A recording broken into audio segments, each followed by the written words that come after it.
নমস্কার, আপনারা দেখছেন খানাকুল নিউজ। আমি তপন কোটাল। এই মুহূর্তে আমাদের সাথে রয়েছেন হুগলি জেলা পরিষদের 51 নম্বর জেলা পরিষদের প্রার্থী কাশীনাথ মণ্ডল। কাশীবাবু, আপনাকে খানাকুল নিউজে স্বাগত।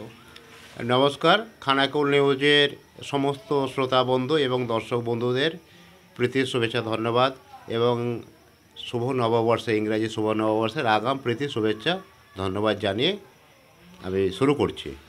আচ্ছা, অ্যাকচুয়ালি আজকে আপনাকে ফার্স্ট একটা কোশ্চেন করব। অ্যাকচুয়ালি এই খানাকুলের মধ্যে একটা গুরুত্বপূর্ণ একটা রাস্তা, যেটা হচ্ছে গণেশপুর টু চক্করপুর রাস্তা, যেই রাস্তা একটা গুরুত্বপূর্ণ এবং সেই রাস্তা দেখা গেছে যে দীর্ঘদিন যাবৎ খারাপ অবস্থায় পড়ে রয়েছে এবং তার ফলে কিন্তু খানা খন্দ গর্তের কারণে মাঝে মধ্যেই পথ দুর্ঘটনা ঘটছে। তো এই রাস্তা কবে সংস্কার হবে? যেহেতু আপনার এরিয়ার মধ্যেই পড়ছে, তো কবে সংস্কার হবে, কি বলবেন? খানাকুলের মধ্যে গণেশপুর চক্করপুর যে রাস্তা, এই রাস্তাটা আমি জেলা পরিষদের সদস্য হওয়ার পরে দীর্ঘদিন আমি ডিস্ট্রিক্ট ইঞ্জিনিয়ারের সঙ্গে লেগে আছি এবং সেটা টেন্ডার প্রসেসিংয়ে চলে গেছে। 30 তারিখ, ডিসেম্বরের 30 তারিখ টেন্ডার ওপেনিং হবে। আমরা তাড়াতাড়ি কাজটাকে শুরু করে দেবো। আচ্ছা, তবু মোটামুটি কতদিনের মধ্যে শুরু হতে পারে বলে মনে হয়? টেন্ডার প্রসেসিং হয়ে যাওয়ার পরে আমার 30 তারিখ অর্থাৎ জানুয়ারির 15 তারিখের মধ্যেই কাজটা শুরু করে দেবো, এরকম চিন্তাভাবনা আমাদের আছে। আচ্ছা, উনি যেটা জানালেন যে 15 তারিখ অর্থাৎ জানুয়ারির 15 তারিখের মধ্যেই কিন্তু কাজ শুরু হওয়ার একটা আশঙ্কা কিন্তু থাকছে, তাই তো? হ্যাঁ। আচ্ছা, অ্যাকচুয়ালি এই যে গণেশপুর টু চক্করপুর যে রাস্তা, এই রাস্তা নিয়ে একটা বিশেষ করে দেখা যায় যে 1 বছরের মধ্যে নির্মাণ হলো আবার খারাপ হয়ে যায়। মানে 1 বছর নির্মাণের পর থেকেই খানা খন্দ গর্ত প্রায় লেগেই থাকে। তো এই রাস্তাটা কতটা ইমানদারির সাথে হবে না বেইমানির সাথে হবে, কি বলবেন? অ্যাকচুয়ালি দেখা যায়, আরেকটা বিষয় আপনাকে জানিয়ে রাখি, অ্যাকচুয়ালি দেখা যায় যে এই রাস্তা নির্মাণের পর 6 মাসের বা 1 বছরের পর থেকেই খানাখন্দে গর্ত ভরে যায়, কিন্তু পাশাপাশি আপনার আমতা বিধানসভা বা আপনার উদয়নারায়ণপুর বিধানসভা রয়েছে, সেখানে দেখা যায় যে ভাই 5 বছর বা 7 বছর পরেও রাস্তার মধ্যে কোনো খানাখন্দ থাকে না। তো এই রাস্তাটা কতটা ইমানদারির সাথে হবে না বেইমানির সাথে হবে, কি বলবেন? এটা রাস্তাটা বর্তমানে ইমানদারের সাথেই হবে, কারণ দুটো কারণে রাস্তাটা খারাপ হয়। এই রাস্তার ক্যাপাসিটি যখন পিচ হয়েছিল তখন 10 টন ক্যাপাসিটি ছিল, সেখানে 40 টন, 50 টন, 60 টন পরিবহন হয়েছে, সেটা একটা কারণ। দ্বিতীয় কারণ হচ্ছে এই এলাকার কন্ট্রাক্টরদের লোক বা কন্ট্রাক্টর যারা কাজ করতে আসেন এবং যারা কাজটা করান, পিচের কাজ সম্বন্ধে অনেকটাই অনভিজ্ঞ। আপনারা জানেন পিচের একটা নির্দিষ্ট টেম্পারেচার থাকে, সেই টেম্পারেচারের উপরে যখন চলে যাবে তখন পিচের নিজস্বতা হারিয়ে যাবে, তার যে কর্মক্ষমতা সেই কর্মক্ষমতা হারিয়ে যাবে। অর্থাৎ যা টেম্পারেচার গভর্নমেন্টের শিডিউলে আছে সেই টেম্পারেচার থেকে 2-3 ডিগ্রি এদিক ওদিক হবে, যদি তার বেশি হয়ে যায় তাহলে কিন্তু রাস্তাটা চটজলদি খারাপ হয়ে যাবে। কিন্তু সেই হিসাবে আমি দীর্ঘদিন এই পিচের কাজের সঙ্গে একটা কন্ট্রাক্টরের আন্ডারে আমি কাজ করতাম বিগত দিনে 2002-03 সালে, তখন আমি এই কাজটা শিখেছি। বর্তমানে যখন জেলা পরিষদ থেকে এই রাস্তাটা হবে তখন নিশ্চিতভাবে আমি নিজে লক্ষ্য নজর দিয়ে ঠিক যাতে কাজ হয়, ইঞ্জিনিয়াররা যাতে থাকেন সেই ব্যবস্থাপনা আমি করব। অ্যাকচুয়ালি দেখা যায় যে গণেশপুর টু চক্করপুর রাস্তা, সেই রাস্তা নির্মাণের পরই দেখা যায় খানা খন্দে কিন্তু ভরে থাকে। অর্থাৎ উনি যেটা বললেন যে অ্যাকচুয়ালি যে দেখার বিষয়, যখন রাস্তা নির্মাণ হবে সেই সমস্ত সময় যাতে ইঞ্জিনিয়াররা মেনটেনেন্সভাবে ভালোভাবে রক্ষণাবেক্ষণ করেন এবং তার সাথে সাথে যদি রাস্তাটা নির্মাণ হয় অবশ্যই রাস্তাটা ভালো থাকবে। আপনাকে আরেকটি কোশ্চেন করবো, যেটা হচ্ছে যে গণেশপুর টু চক্করপুর রাস্তার মধ্যে গতবারে নির্মাণ হয়েছিল, কিন্তু যে তেঁতুলিয়া বলে একটি জায়গা আছে, সেখানে দেখা গেছে একটা ব্রিজ যেখানে গত অবস্থায় গত 5-6 বছর ধরে একই অবস্থা রয়েছে। তো ওই ব্রিজের কি সংস্কার হবে না কি বলবেন? ওই ব্রিজের সংস্কার ইমিডিয়েট হওয়ার কথা। 29 তারিখ পর্যন্ত ডেট দেওয়া ছিল, 29 তারিখের পরে ওই ব্রিজ ভেঙে নতুন করে ব্রিজ হওয়ার কথা। কিন্তু বর্তমানে আমাদের বড় বাঁধের মালপত্র এবং আমাদের যে রাস্তার মালপত্র এখানে মান্ডি চলছে, এই জন্যে আজকে আপনাদের যে আমাদের পঞ্চায়েতের যে ট্রেনিংগুলো চলছে, আজকাল বিডিও ম্যাডাম ব্যস্ত থাকবেন, পরশু দিনে বিডিও ম্যাডামের সঙ্গে আমরা বসে কিভাবে কাজটা হবে এবং কতদিন পরে ভাঙা হবে এবং তার জন্য মাইকিং করে এলাকার মালপত্র যাতে সাধারণ মানুষ যাতে তুলে নিতে পারে, বিশেষ করে হার্ডওয়ার্সের দোকানদার বা অন্য যারা নির্মাণ সামগ্রী ব্যবসা করছেন বা আমাদের যারা নির্মাণের কাজ করছেন তাদের যে মালপত্রগুলো তারা যাতে তুলে নিতে পারে, সেই ব্যবস্থাপনা আলোচনা করেই আমরা ব্রিজ ভাঙার কাজটাকে শুরু করব। কারণ ব্রিজের টেন্ডার হয়ে গেছে, ব্রিজটা ইমিডিয়েটলি হবে এবং কতদিন পরে আমরা করতে পারবো, অর্থাৎ জনসাধারণকে শান্ত রেখে কতটা করতে পারবো সেটা আলোচনা সাপেক্ষে আলোচনা করেই আমরা পরবর্তী ডেটটা আমরা জানাতে পারবো কতদিন থেকে ব্রিজটা ভাঙা হবে। অর্থাৎ ভালো একটা সংবাদ, যেটা হচ্ছে গণেশপুর টু চক্করপুর রাস্তা তো হবেই, এবং পাশাপাশি যে তেঁতুলিয়ার যে দীর্ঘদিন যাবৎ যেই খারাপ অবস্থায় ছিল, যে ব্রিজের একটি জায়গায় মাঝখানে একটা গর্তর মতো ছিল, এবং সেই গর্ত অর্থাৎ সেই ব্রিজকে ভেঙে আবার নতুন করে সংস্কার হবে, এমনটাই কিন্তু জানালেন। আরও একটা প্রশ্ন আপনার কাছে রয়েছে, যে দেখা গেছে যে এই যে আবার আপনার হচ্ছে গণেশপুর টু বালিগড় ও বালিগড় টু চিংড়া, সেই বড় বাঁধ অ্যাকচুয়ালি অনেক সময় নভেম্বর মাসেই দিয়ে দেওয়া হতো, বড় বাঁধ অ্যাকচুয়ালি চাষের জলের জন্য। অ্যাকচুয়ালি দেখা যাচ্ছে যে এখনও ডিসেম্বর শেষ হতে চললেও সেই জায়গায় দেখা যাচ্ছে যে গণেশপুর টু বালিগড় এবং বালিগড় টু চিংড়া, সেই জায়গায় বড় বাঁধের কোনো ব্যবস্থা হচ্ছে না। অর্থাৎ চাষিরা কি জল পাবে না পাবে না, বড় বাঁধ কি দেওয়া হবে না আদৌ দেওয়া হবে না, কি বলবেন?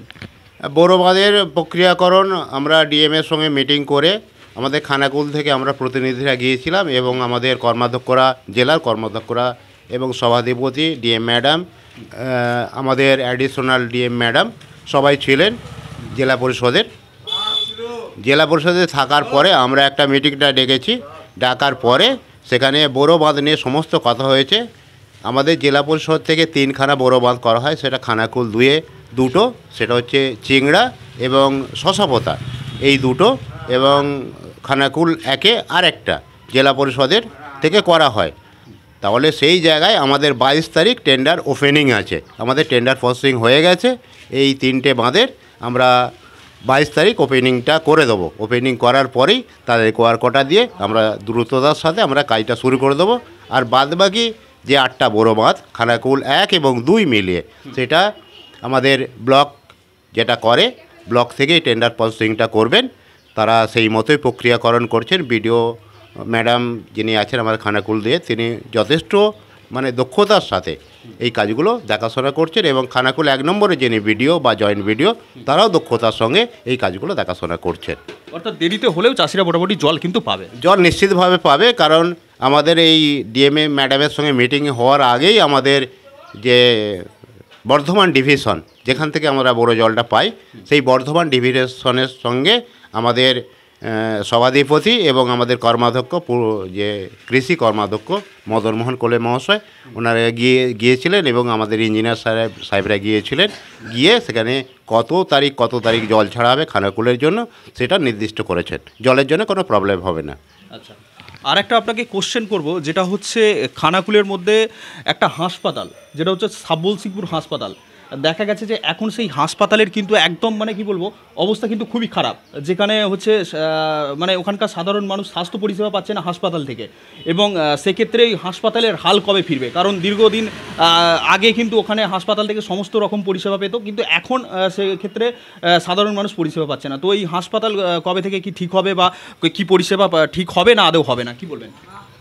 আমার নির্বাচন ক্ষেত্রের মধ্যে শুধু একটা নয়, সাবলসিংহপুর নয়, সাবলসিংহপুর এবং রামচন্দ্রপুর, এই 2টো হাসপাতালের জন্য যা পরিকাঠামোগত উন্নয়ন, এবার ডাক্তার আনার ক্ষেত্রে যা যা করণীয়, সেটা আমি জয়েন্ট বিডিও সাহেবকে রিপোর্টটা তৈরি করতে বলেছি। ওই রিপোর্ট নিয়ে দরকার হলে আমি স্বাস্থ্য ভবনে যাব, আমার জেলা পরিষদের সমস্ত টিম আমরা স্বাস্থ্য ভবনে যাব। স্বাস্থ্য ভবনে গিয়েই আমাদের 2টো যে হসপিটাল আছে, এই হসপিটাল 2টোকে মানুষের যাতে কাজে লাগে, 24 ঘন্টার জন্য যাতে অন্তত কমসে কম 2টো ডাক্তার দেওয়া হয়, সেই জন্য আমরা আবেদন করব। স্বাস্থ্য পরিষেবা পাবে মানুষ, স্বাস্থ্য পরিষেবা নিশ্চিতভাবে পাবে। আচ্ছা, তো আরও একটা আপনার কাছে কোশ্চেন থাকবে, যেটা হচ্ছে সাধারণ মানুষ আপনাকে জেলা পরিষদের 51 নম্বর সম্ভবত, তাই তো? 51 নম্বর, তো 51 নম্বর জেলা পরিষদের প্রার্থী হিসাবে আপনাকে জয়লাভ করেছে। তো সাধারণ মানুষের জন্য কি কি উন্নয়নের বা চিন্তাধারা রয়েছে, বা কি কি বাস্তবায়ন হবে, কি বলবেন? আমি যেটা ব্যক্তিগতভাবে চিন্তা করেছি, ভোটের আগেই যেটা আমি চিন্তাভাবনা করেছি, যে মানুষের পানীয় জলটা প্রতি বাড়িতে পৌঁছে দিতে হবে। সেই জন্য নথিপুর 1 গ্রাম পঞ্চায়েতের 100% আমরা পানীয় জল পৌঁছে দেওয়ার জন্য যা যা প্রক্রিয়াকরণ সেটা নিশ্চিতভাবে করেছি। এবং বালিগড় যেহেতু বিচ্ছিন্ন এলাকা, সেখানেও কিন্তু আর একটা প্লট দেখে সেখানেও আলাদা করে বোরিং করে, যেহেতু নদী বেষ্টিত এলাকা, সেখানে তো এই জলের পাইপ যাবে না, যার কারণে ওখানে একটা প্রজেক্ট করা হবে। ওখানে প্রজেক্টের জন্য জমি যিনি দেবেন তিনি কাগজপত্র দিয়েছেন। আমরা সামনের সপ্তাহের মধ্যে এটা রেজিস্ট্রিটা করে আমরা জমিটা হস্তান্তর করব পিএইচিকে, তাহলেই আমরা 100% করে নেব। আর সাবলসিংহপুরে আগেই ছিল, শুধুমাত্র 2টো জায়গায়, হরিশ্চকে বোদকপাড়ায় আর হরিবাসরতলায়, অর্থাৎ দলইপাড়া শ্মশানের কাছে আরেকটা যদি পাম্পিং করা যায়, তাহলেই কিন্তু সাবলসিংহপুর জিপির টোটাল জল পরিষেবাটা পৌঁছে যাবে।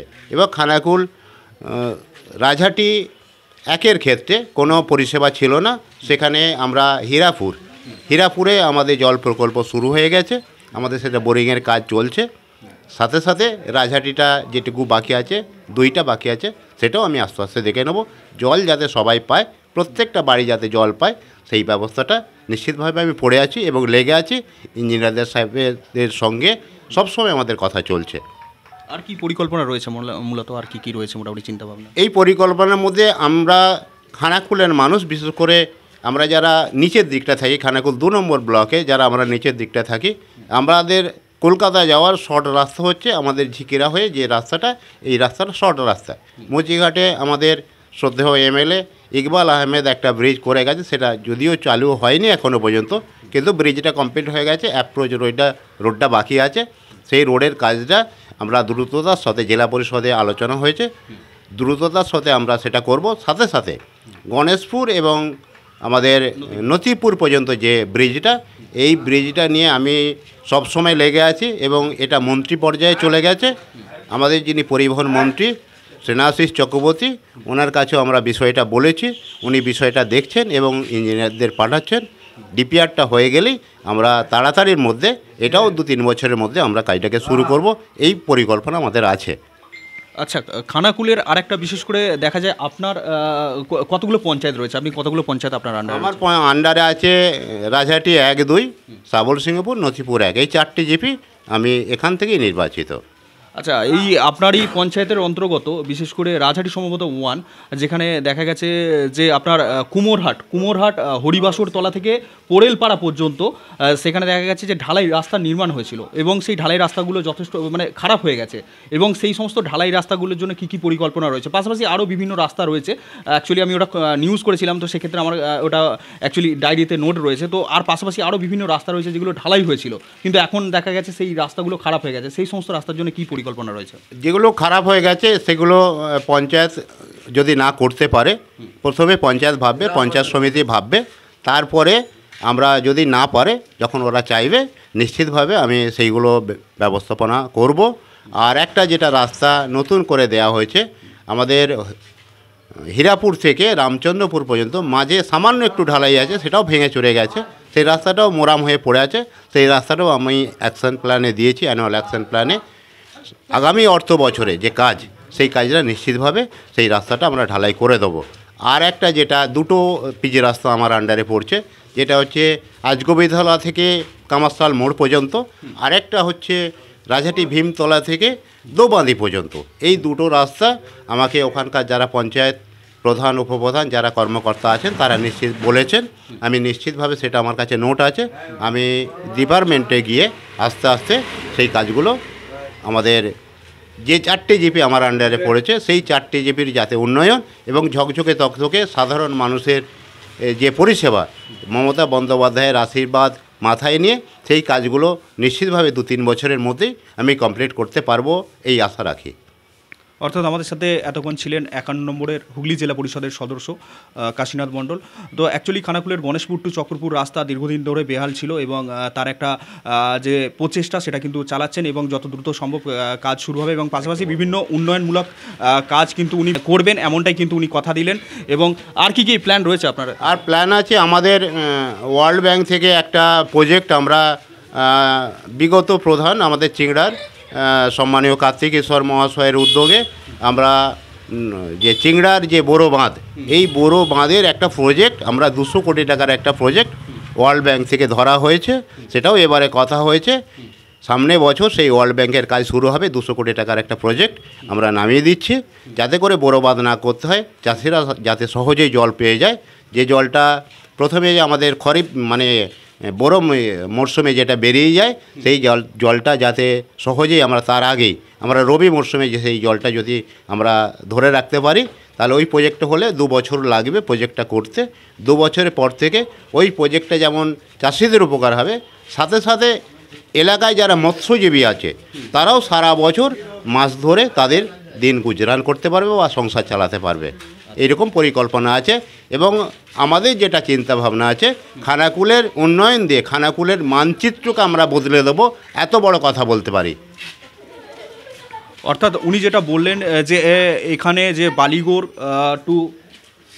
টু গণেশপুর এবং বালিগড় টু চিংড়া, অ্যাকচুয়ালি এর মধ্যেই ওই প্ল্যানটা রয়েছে। অ্যাকচুয়ালি কি হবে না, যেটা আছে শুধুমাত্র চিংড়ার জন্য প্ল্যান আছে। আচ্ছা। বালিগড়ি এবং চিংড়া, এই যে বড় মাছটা, চিংড়ার যে বড় মাছ আমরা, ওই বড় মাছটা প্রথমে হবে। তারপরের ধাপে আমরা বালিগড় টু গণেশপুর এইটা গেট সিস্টেম করার জন্যই আমাদের চিন্তাভাবনা আছে। কিন্তু প্রজেক্টটা ওইটা আমাদের 200 কোটি টাকার প্রজেক্ট অলরেডি রেডি হয়ে গেছে। সামনে বছর বাঁধ দিয়ে কি গেট করা হবে? না, ওটা বাদ দিয়ে নয়, ওটা আমাদের ভারতবর্ষে ওই প্রজেক্টটা নেই। আচ্ছা। আমাদের যে প্রজেক্টটা হবে ওই প্রজেক্টটা আমাদের ভারতবর্ষে নেই। অতএব আমাদেরও অজানা।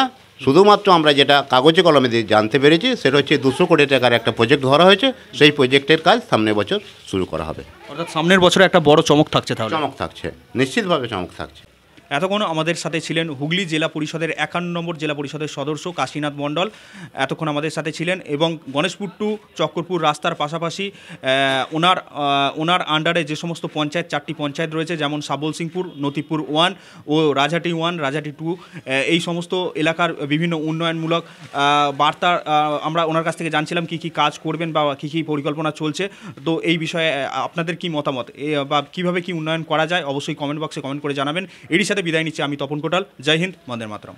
ময়ূক এসি রেস্টুরেন্ট, এখানে সমস্ত রকম চাইনিজ, পোলাও, বিরিয়ানি, তন্দুরির সমস্ত রকম আইটেম সহ বিভিন্ন রকম সুস্বাদু খাবার পাওয়া যায়। স্বল্প খরচে ছোটখাটো মিটিং বা জন্মদিন অথবা অ্যানিভার্সারি, বিভিন্ন অনুষ্ঠানের সেলিব্রেশনের ব্যবস্থাও রয়েছে। আমাদের ঠিকানা তিলক চক, হেলান, খানাকুল, হুগলি। বিস্তারিত জানতে কল করুন 8617492616।